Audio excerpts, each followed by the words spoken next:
gece seni istedim. Bir gece benim olasan dedim. Sevişmemizi dadasan dedim.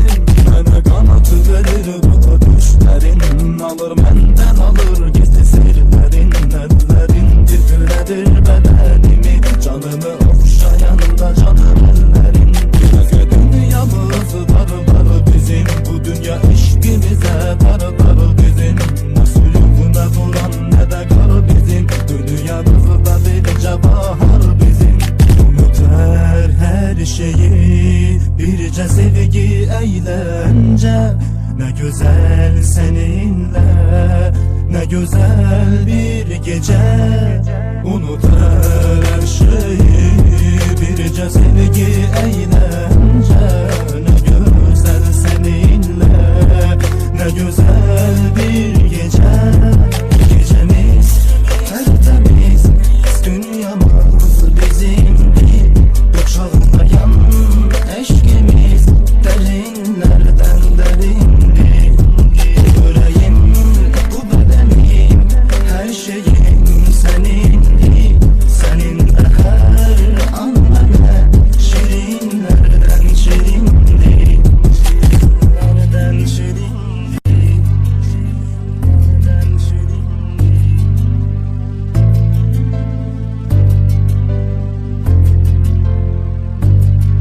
Böylece kucaklaşıp böylece sarıldık. Aksi değil senin de sevgilim seni. Senin senle sevdiğini pek senden açıldık. Duyup kalbin sesini, içtin nefesini.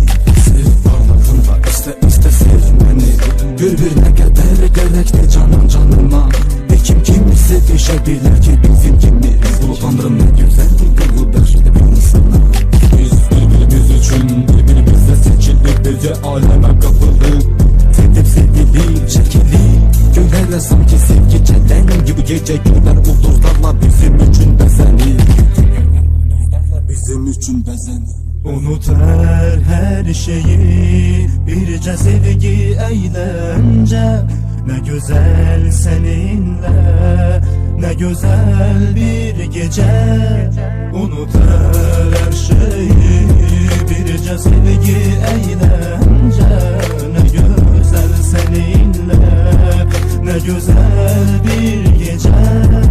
Gecemiz tertemiz, dünyamız bizimdi. Bu çağlayan eşkimiz derinlerden derindi. Yüreğim, bu bedenim, her şeyim senindi.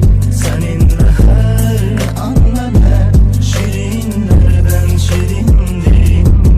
Gecemiz tertemiz, dünyamız bizimdi. Bu çağlayan eşkimiz derinlerden derindi.